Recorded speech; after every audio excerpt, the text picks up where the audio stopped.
everyone. Welcome to the program. This is Sunday Politics live on Channels Television. I'm Sean Kimbaloe in Abuja. The past week has seen quite a number of decisions from the Court of Appeal. Some have strengthened some mandates gotten from the people in their voting in the last governorship election and the general election. Some state governors have gotten a strength in their mandate, while some mandates have been shaken to their roots. Some other judgments have received some criticism and controversies have trailed others. Tonight, one man whose election was affirmed by the Court of Appeal will be talking to us on the program. Plus, we shall be dissecting some very critical national issues.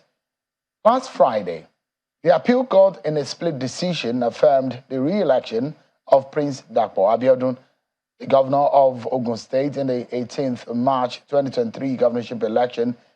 It affirmed him as the duly elected governor of Ogun State. Majority judgment delivered by Justice Joseph Shagabo Ike dismissed the appeal filed by the People's Democratic Party candidate Ladi Adebutu in the 2023 governorship election. However, the minority judgment delivered by Justice Jane Esianawan Inyang allowed the appeal and ordered the Independent National Electoral Commission (INEC) to conduct a fresh election within 90 days for that governorship election. Well, it's the appeal court judgment, and perhaps the aggrieved party may have just one more leg to go in pursuing a legally acceptable means of showing redress, and which is in the courtroom at the Supreme Court. Tonight, I'm joining me, Governor Dapo Abiodun, the governor of Ogun State, who joins us live on the program from Abeokuta, the capital of Ogun State. Thank you so much, Your Excellency, for joining us tonight on the program. Thank you very much, Shim. Let me begin by asking you, perhaps I should say congratulations again, because you won at the election, you won at the petition tribunal, and now at the appeals court. Congratulations, and I'd like to know, what does this mean to you, this appeal court judgment? Well, thank you very much, Shim, for having me. It's a pleasure to be on your station yet again. To answer your question, like I was asked 2 days ago, this appeal court affirmation yet presents another electoral victory for me and my party. This will be the third time that we're winning an election again. The first time was on March 18th. Second time was at the tribunal. And the third time is at the appellate court. We see this as an affirmation of what the people of Ogun State that trooped out to the polls, what they did by voting for us in that election. And also what the lower court, the tribunal court, did by ruling in our favor in the tribunal sittings. So the appeal court affirmed the ruling. It was a very detailed and meticulous ruling. And the appeal court, in their wisdom, affirmed that position. And for us, we see this as a victory for not just democracy. We see it as a victory for the rule of law and the judiciary. And also, even democracy in the judiciary, where two judges ruled in our favor, dismissed the suit, and what one judge dissented. We are very thankful to our lawyers, our able team of lawyers. We're very thankful to the judiciary for upholding the rule of law. And we're very thankful to the Ogun State people who voted us in by this mandate. We only hope that our opponents would now desist from rolling from pillar to post, shopping for favorable judgment from one court to the other. If they really did truly mean well for the state, They must appreciate now that there's someone in that saddle. They should come and join hands with us, and let's build the future of Ogun State together. Well, I mean, of course, you mentioned your opposition, specifically Mr. Ladi Adebutu has responded. He said that you should not be happy just yet. In his own word, he said, do not rejoice just yet. I will retrieve my mandate at the Supreme Court. He's quite happy and optimistic that there is a portion of the judgment that went in his favor. Are you worried in any way about the optimism coming from Mr. Adebutu and feel well that the Supreme Court is a court of public policy and anything can happen at the Supreme Court? Well, Shum, I'm not in the least worried. Thus far, we've had 6 judges that have ruled on this matter. 5 have ruled in my favor. Why would I be worried that one judge did not rule in my favor? And when you look at what the judge said, that judge was recommending a rerun in 92 polling units. Showing in Ogun State, we have 5,045 polling units. You can calculate for yourself what percentage of 5,045 polling units is 92 polling units. So why would I lose sleep on this minority judgment? And the truth is that their petition was dismissed. The judgment and ruling of the 2 judges, who are senior judges, is the judgment of that court. So I'm not in the least perturbed. Like Abiodun can go to the Supreme Court, and after that, he can probably go to any other court, maybe The Hague after that. We are going to be more preoccupied with providing Ogun State citizens that, governance that they have voted me in office to provide them. The same governance that they gave me a mandate to provide them 4 years ago, in May 2019. I will continue to be resolute and continue to be focused despite all these attempted distractions so that I can justify this mandate that has been entrusted to me by the good people of Ogun State. Mr. Adebutu described your mandate as a stolen mandate. And I believe that there are a lot of discrepancy in the outcome of that election. Are you wondering exactly what Mr. Adebutu could have as an evidence when he says you have a stolen mandate? It's a free society, and anyone is free to say what they like, either it makes sense or not. How do you describe, without, sounding like I am now a court of law or preempting the courts? I'm not even sure how far I need to go with discussing this matter. But the truth is that I don't know what moral standing a Ladi Adebutu would have to call my mandate freely given to me by the good people of Ogun State a stolen mandate. Someone who did everything to buy the elections. Someone who went ahead and printed cards and was distributing them. Someone who right now is on the run and in the UK. Someone who is facing, criminal case. Someone who has been arraigned, and who is running away from being arraigned in a criminal court. How can such a person have the audacity to call my mandate a stolen one? It's nothing but a joke and laughable. These are what politicians do, to continue to keep, their followership together. They continue to sell them false hope. So really, but, normally, Shehu, I will not even speak to these things because they're just a waste of time. And they are a means to distract one from the job that they entrusted to one. So we allow, the courts, to continue and to do that which they're set up to do. And meanwhile, we'll continue to do the job that the state indigenes have entrusted to us. We'll allow the courts to do their bit, and then we'll know who was trying to steal a mandate or who actually was voted in by the good people of Ogun State.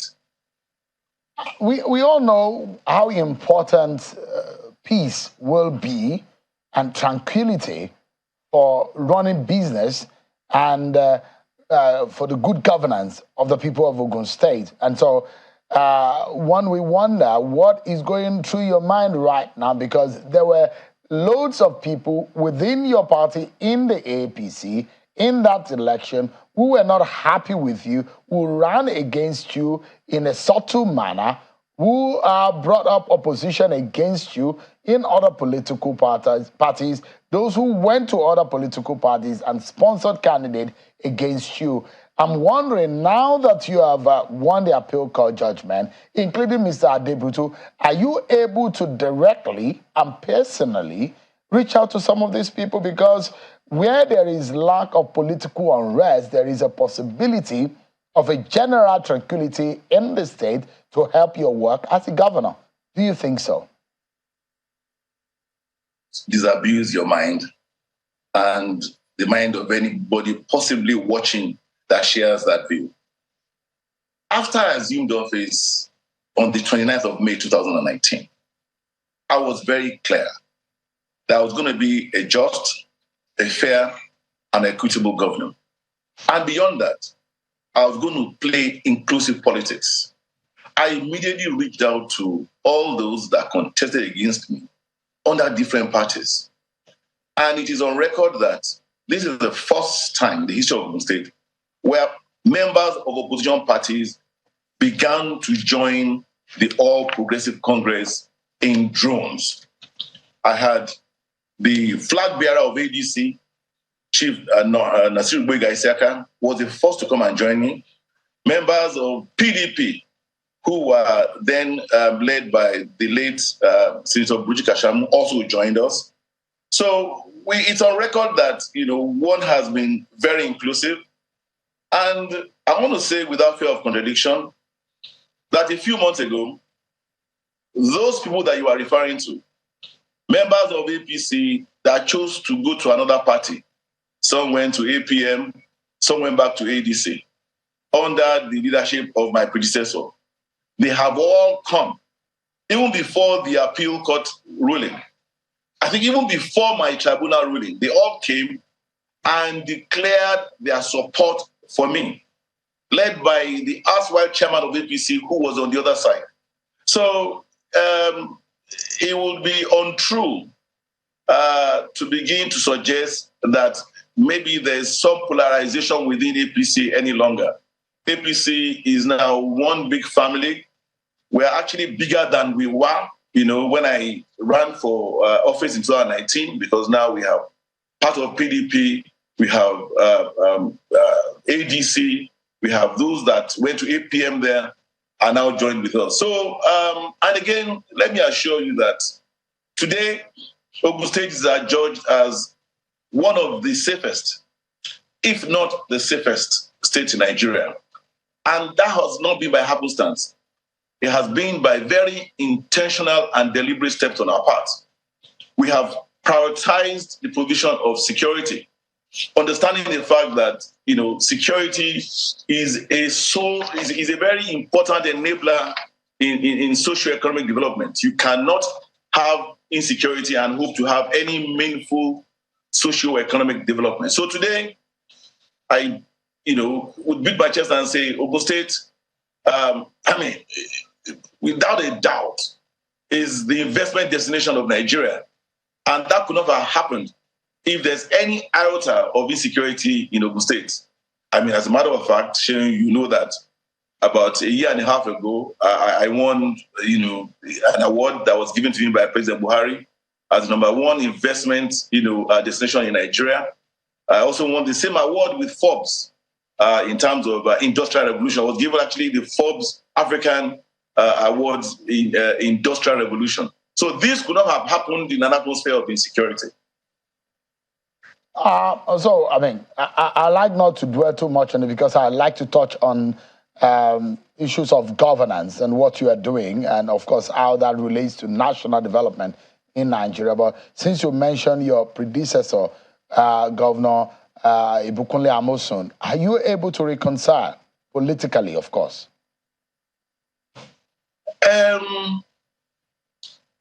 Issue of reconciliation, I believe that those are issues that are personality issues.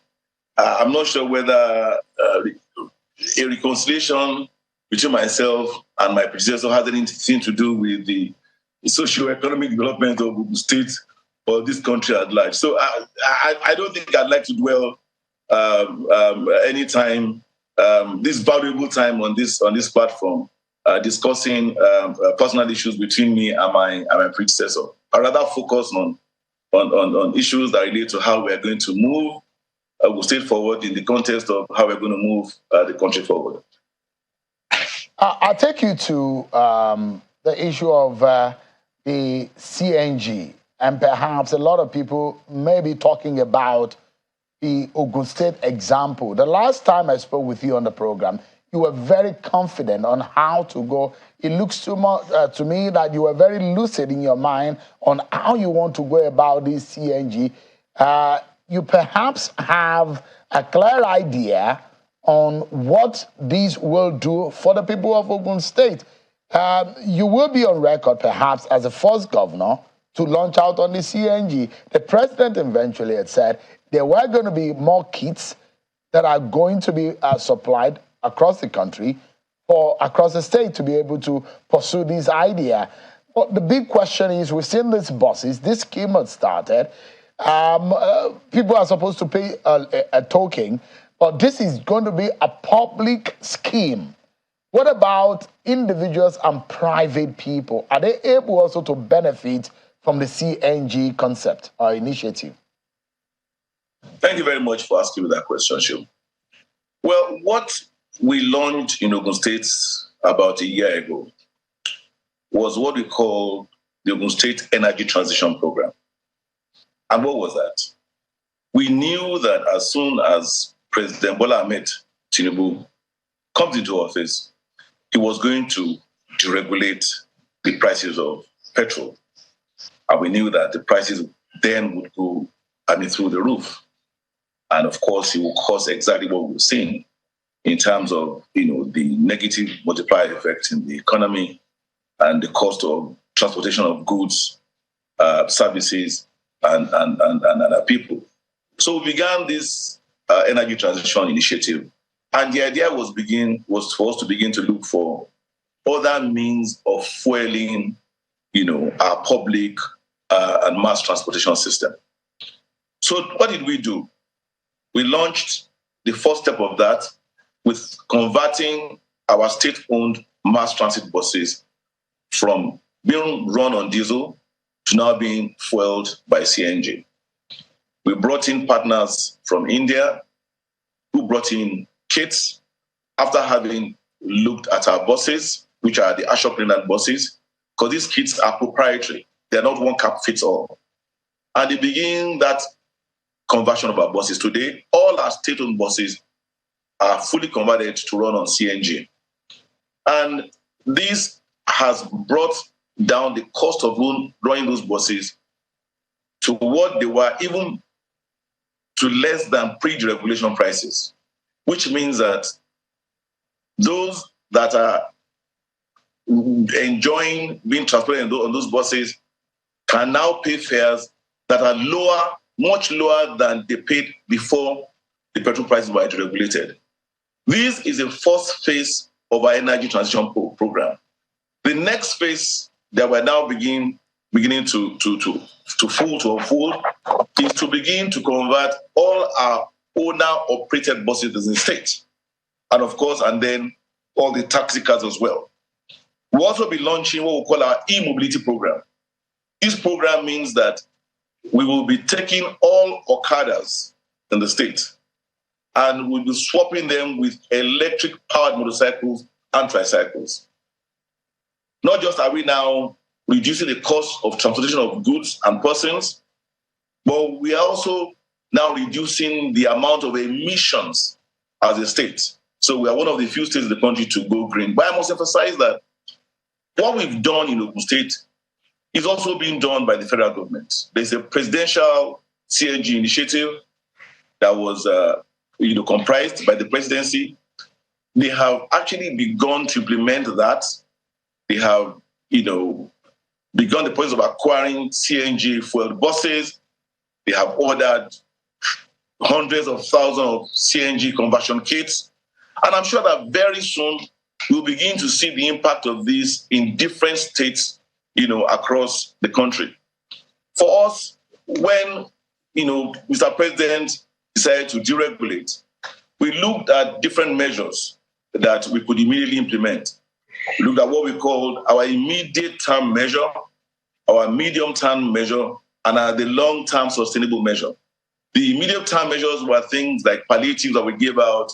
We gave out transport, allowances, which required that we supported each of our public and civil servants with a token amount to cushion the effect of, the increased, price of transportation. And we also gave different kind of reliefs. We also decided that our staff should not come to the office. Not more than 80% of the staff should be in the office at any point in time, all aimed at reducing the impact of the removal of fuel subsidy. But that was an immediate term measure. We now thought the more sustainable term measure would be to ensure that we bring the cost of transportation back to what it was before the removal of fuel subsidy. And this is what we're implementing. So this for us has been very successful. We are very excited about it. We have trailblazed it. And in fact, a few other states have come to us, and we are partnering with them in also converting some of their diesel and petrol fueled buses as well. Interesting. It looks to me that this example, perhaps, in that transition or the initiative that the president said is going to help also to cushion the effect of the removal of fuel subsidy. The last time I was having a conversation with you on the program, you made some promises. You said you were rolling out some plans to immediately give out some funds to workers in the state to also, in terms of provision of food items and also transportation to relieve the pains of the people of the state. And those who will be asking the question, the 2 billion naira that has been shared to each state, which is supposed to be a first tranche of the 5 billion that was supposed to go to each of the states. I was asking your colleague governor in Anambra State, and he was talking about how his own state are going to go about it. But the people of Nigeria and perhaps the Ogun State people would like to also know tonight, in vivid terms, how much have you been able to deliver in terms of the palliatives? What should they be expecting in the coming days? Are they also able to see for themselves in pictorial and in video format across the state what you have made out of those funds? Well, let me tell you, Shehu, Ogun State has probably about 6 million people. And it will be impossible to, within the immediate term, provide palliatives for 6 million people. That was never the intention. The intention was to identify those that are poor, the elderly, the vulnerable, and those kind of people that would have been much more adversely affected by the removal of the fuel subsidy and begin to intervene in their condition. And it was those people that we targeted.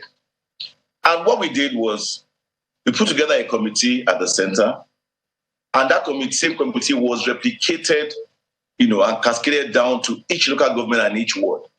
So in the committees, we had our council chairman, we had, members of the religious community, the Muslims, the Christians, the traditional rulers, the Yalojas, the civil society. We had the CDCs and CDAs, community development agencies and associations, and we put them all in a committee. And we decided that the most granular way of distributing these palliatives would probably be by using the polling units, because we know that a polling unit is the closest unit, to our citizens. And it also captures the number of people that live, in each of the polling unit areas. So that, was part of the basis they used in distributing these palliatives. And I believe that to date, not less than about 800,000 people would have benefited from the first set of palliatives that we have given out, which are basically rice and grains. Now we've begun another set of palliatives.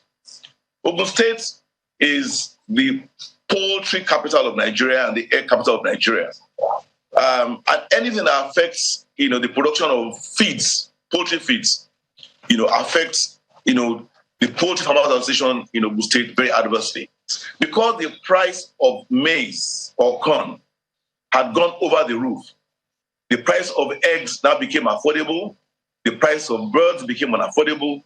So today, we managed to acquire some maize, and we are now also giving our poultry, farmers, the association, the poultry feeds, companies, maize palliatives as well. So these palliatives, beyond the food items we've given, like I said, we give transport allowances to all our serving public and civil servants, including our pensioners. We give peculiar allowances to every civil servant, particularly ones that work, in the medical field. So we continue to extend these different palliatives, cash allowances across board. But Governor Abiodun, apologies to both in.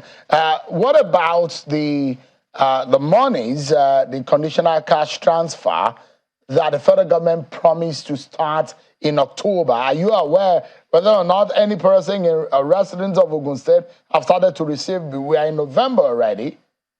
Have they started those households, the poor households?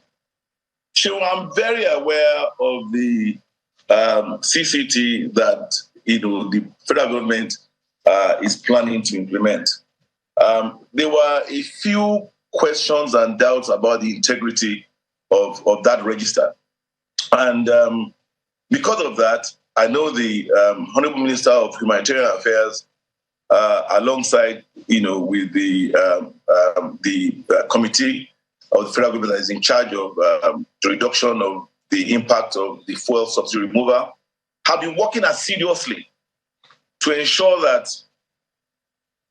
indeed those that deserve to receive this conditional cash transfer do receive it. So some states have okayed the register, some states have not, and I believe that what they're trying to do is not implement, piecemeal.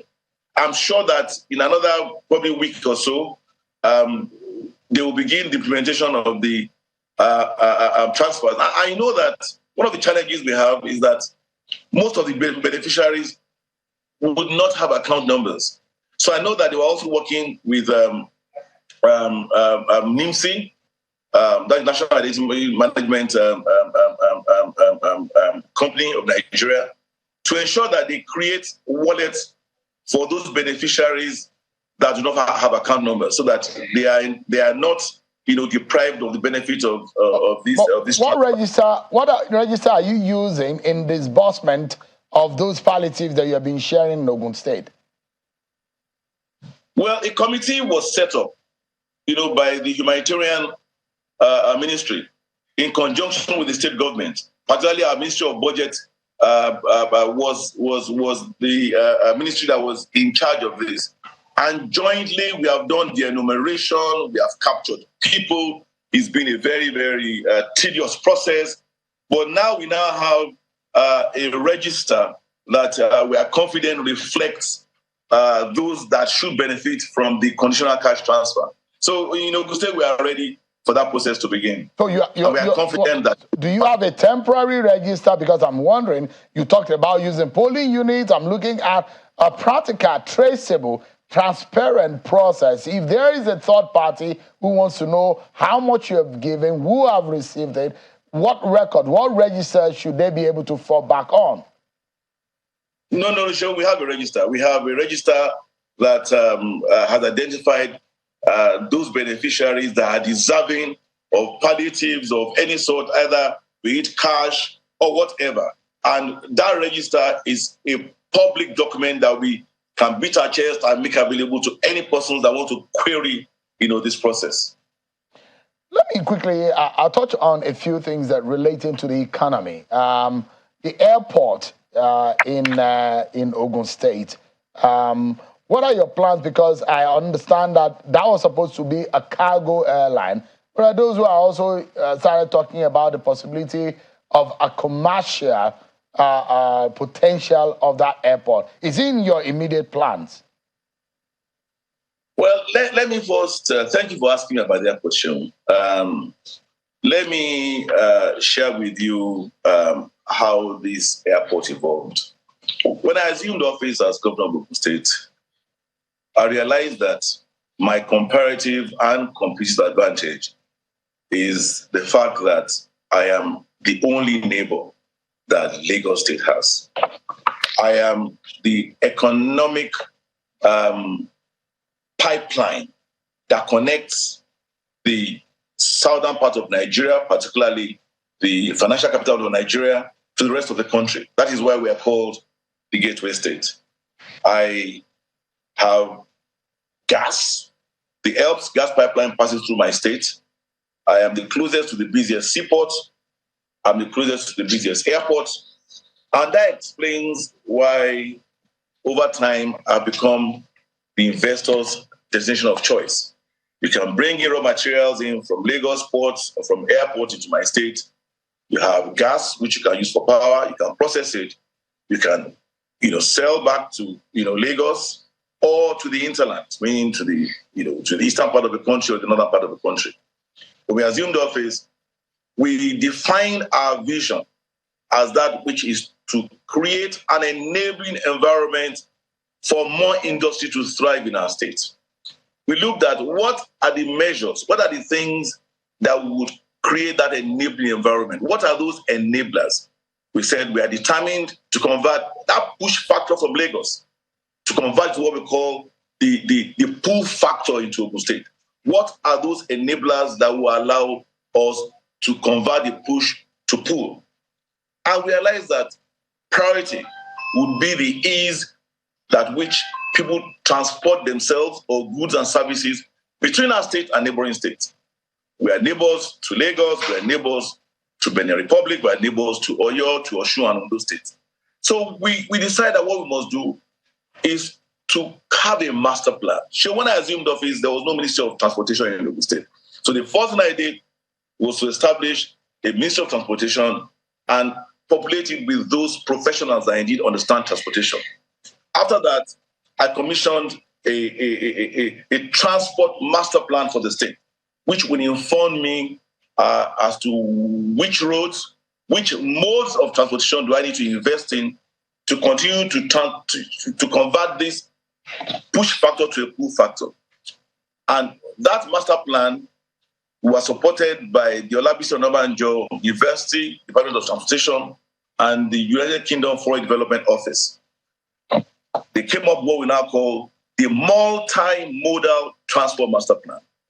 This was what showed us how our road transportation, the rail transportation which we enjoy, by the benevolence of the federal government, and how that can now be supported by air transportation and, of course, also by water transportation as well. This was how we reactivated this dream of the airport. We now decided that where do we locate this airport? Fortunately, as far back as 2006, one of our predecessors had conceived the idea of this airport, but it had remained, what we call a PowerPoint airport till when I assumed office.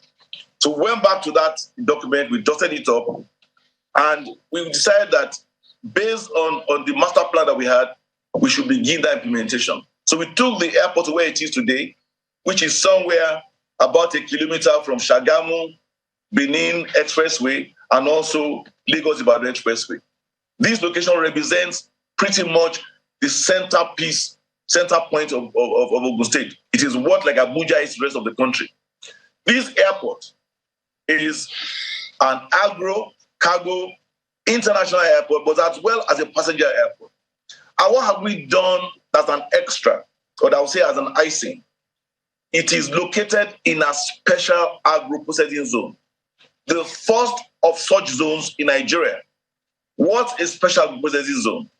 An SAPZ, as we call it, is an area, imagine, an enlarged shopping mall, so to speak, where you have agro-processing companies taking raw materials, be it cassava, which we are number one in the whole world, or be it eggs, which are number one in Nigeria, or be it cashew, or be it rubber, or be it cocoa, or be it cola nut, and processing to finished goods, thereby adding value, to those food items that were in the past being exported raw. So these SAPZ and our airport are co-located. So basically, some of those items could easily be air freighted from our airport. So we call the place an aerotropolis. Incidentally, the vice president was also there yesterday to inspect, how far we've gone. We are implementing this SAPZ with a third party that is being funded, by Afrexim Bank. The third party is called Arise LLP. They've done the same in Gabon, in Abidjan, in Benin Republic, and so on and so forth. So this is a huge success. But this, Governor Abiodun, this agro-cargo airport, you've made a promise. Your government has promised the people of the state that soon this airport is going to recoup the fund that the state has spent on it. In terms of the numbers, how much of export, how much of transportation of these, how much of cargo transportation of these produce have been done in the state? Can you also give us a number of how much this the state has benefited in monetary form? I know you are from the private sector. When you make investment, you are a businessman. You don't make the investment because of the beauty and aesthetics of it. You make investment because you want to make money. Has Ogun State benefited in terms of return on investment, the ROI on that cargo airline, as it come into the pocket of the state? Thank you, Shehu. Well, let me tell you, we have started operating the airport. However, that airport is yet to be licensed for commercial operations. We're hoping that would happen probably in the next 1 month or so. And the reason is not because we do not have all the equipment there. As a matter of fact, their airport today has the longest and the best well-built runway in Nigeria. The runway is 4.5 kilometers. There's no such runway in Nigeria. The control tower of the airport is parallel to none in Nigeria. And we have an apron that's 82,000 square meters, which is the largest cargo apron in Nigeria today. But having said all that, your question is, have we begun to see the returns from the investment in that airport? The truth is, Sheung, returns on airport investments are not seen overnight. But let me share a piece of news with you. We have been receiving unsolicited offers from others that have wanting or are desirous of concessioning this airport and paying us back everything the airport cost us. So for us, our model has worked. We invested in building this airport to de-risk it, because we realized that if we had gone ahead and advertised for others to come and build this airport for us, they may probably have just started building it at the end of our second term. So we decided to buy the bullet. We invested. We found funds that were competitively priced. We invested funds. We have built that airport. But because of the standard that we have adhered to, we've built a world-class airport here. We have now received unsolicited offers to concession the airport from us. And I'm happy to say that we have accepted one of those offers. By the grace of God, on Tuesday of next week, we will be signing off that concession. You will see the Minister of Aviation alongside with the heads of the aviation parastatals there signing with us to a third party who currently manages 3 other airports in Africa. And this third party will pay us the entire amount this airport cost us. It will now be his responsibility to run this airport in line with world best practices. It will be his responsibility to bring in traffic to this airport. I know that he's already speaking to some major cargo companies and around the world. I'm not going to disclose that. But to answer your question, we believe as a state, this has been a win-win for us. All right. We have created this enabling facility They say you build a road that connects you from one point to the other. But when you build an airport, it takes you from one point to the rest of the world. And we think by what we've done, we've opened Ogun State to the rest of the world. All right, Governor Abiodun, let's take a breather. But when we come back, I'd like to ask you quite some frank questions about the way you run the state and how what it means for the rest of the nation. Because Ogun State perhaps has the highest percentage of industries in the country. That is an industrial zone. Whatever you do affects the rest of the country. But we'll come back to talk about this and more after this break, everyone. Join us again. Thank you so much, everyone, for staying with us tonight on the program. Governor Dapo Abiodun, the governor of Ogun State, is speaking with us on the program tonight. Thank you so much, Your Excellency, for your time tonight.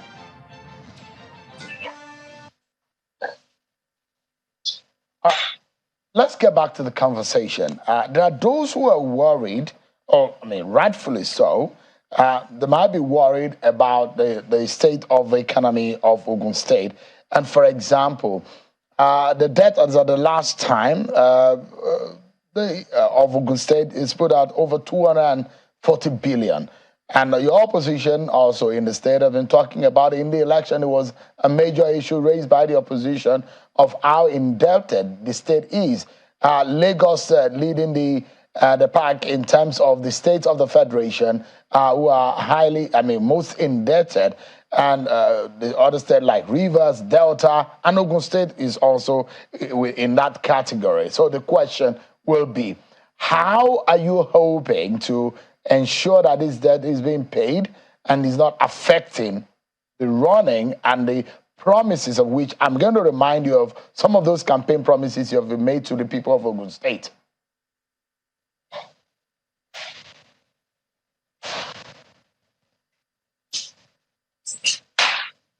Hello? Can you hear me now, Governor? I can hear you. I can hear you very well. Okay, great. So I was asking about the debt profile of the state. What are you doing about it? There are those who believe that the state is highly indebted and it doesn't have any business for a state that gross over 100 billion in internally generated revenue. Well, Sheon, opposition will throw stones, they will throw daggers and arrows at any administration in their quest for power. Either their arrows and spears are predicated on any truth or not. Or let me tell you, as a matter of fact, I'm sure that you are aware of the recent release by a budget that showed Ogun State as the number one in most improved internally generated revenue, by miles ahead of any other state. At the same time, we're also, I believe, maybe number 5 or number 7 on the list of most resilient states, and the few states that can actually indeed survive if peradventure suddenly there's no allocation from the federal government. What am I trying to say by these examples? What we've done since I assumed office, because I'm not going to go back and begin to accuse previous administrations of what they did or what they didn't do. Governments are meant to be a continuum. Previous governments accessed loans that are meant to be budget support loans before I assumed office. Some were meant to help the agri sector. Some were just simply budget support loans. And those loans were bequeathed to me. But I didn't come into office and begin to whine about those loans. From the very first day I assumed office as governor of Ogun State, I've paid salaries every month on time. From the very month I assumed office, I've ensured that pensioners are also paid, and gratuities that have been owed that in the excess of, I don't even want to tell you, have also been slowly and gradually they are being paid off. But more importantly, I've grown the economy of Ogun State to the point where today we are the fastest growing economy in Nigeria. We last year we were inching close to the 200 billion per annum mark. This year we'll certainly achieve that objective. Without a doubt, I'm sure that by the end of this year we'll be the number 2 in Nigeria, in this country, without a doubt. And this has been very intentional. It has not been an accident or by happenstance. So when you are talking about, the indebtedness of the state, you look at, what you look at and you want to talk about is what is their ability to service, whatever debt they have. If we're indebted and yet, financial institutions continue to avail us with required funding, they must be doing that because they see the potential we have and that we've had to service our loans. We have the capacity, what our debt liquidity ratio is. So opposition can say what they want. We have ensured that by using technology and by being more efficient in terms of plugging loopholes, we manage our resources very well, and we continue to do so. So we don't have a problem in servicing our inherited debt. Governor Abiodun, I have just 60 seconds, and I need to close the program. But I'm getting a lot of messages from people from Ogun State. In fact, there's a particular one that is interesting here. They'd like to know one of the media houses in Ogun State saying that those who work in the media houses were only given 10,000 naira and were not given the peculiar allowance. Are they not working in the state and affected by the subsidy removal? Well, I like you to, on one hand, answer that question. But my final question would be to you. You said, quote, "These too shall pass and we will all be better for it," when you were talking about the difficult times under the Bola Tinubu government. There are a lot of Nigerians who are wondering, what is Governor Abiodun talking about? Things have become more difficult by the day. I have 60 seconds to go. Can you be able to handle this too? Well, thank you very much. The President Bola Ahmed Tinubu administration has been very bold and audacious. They've taken the bull by the horn. They've done what no other government has done in the history of Nigeria. They've had to deregulate to save Nigerians. And they've deregulated at a time when the pricing of petroleum was at its largest margin. But knowing fully well that they either did that then or the country would be brought to its knees. Like they say, there can't be any gain without pain. He has inherited an administration that was almost comatose. But, our president, besides being a former governor and a senator, he is also an accountant. So he's someone who is very spot on. And all hands are on deck to turn this economy around. We are very hopeful. And we can see the light at the end of the tunnel. So I don't have a doubt about it. But to answer the question about the media houses, they must probably be privately owned media houses or practitioners. It will be difficult for me to begin to provide transport allowances for privately owned media practitioners, staffers. But if they are OGTV or OGPC, surely they are civil servants, and I'm sure they must have collected their 10,000 naira transport allowance, which I even rolled over for an extra 6 months. So you didn't allow me to talk to you about all what I've done in the state in terms of the number of kilometers highway have built, the 500 kilometers highway have built in 4 years, over 3,000 affordable homes are built in 4 years, over 100 PHCs are built in 4 years, the number of job opportunities are created in 4 years, and over 1,000 schools are rebuilt or renovated in 4 years. And the fact that in my next 4 years, my target is to ensure that we implement our Light Up project where before I leave office, electricity light will not blink in Ogun State. I have a lot of questions for you, but the way time goes, 1 hour has gone past in the last few minutes. It's interesting. But most sincerely, thank you. We need to find more time. When you find yourself in Abuja, Governor Abiodun, kindly come up into our studio so that we can have a conversation about Ogun State. It's very pivotal for the Nigerian economy. Thank you so much indeed for your time. Thank you very much for having me. Have a lovely Have a lovely week ahead. Thank you very much for having me. But that's our show for tonight, everyone. Many thanks for watching. I'm sure Kimbaloe. Bye-bye.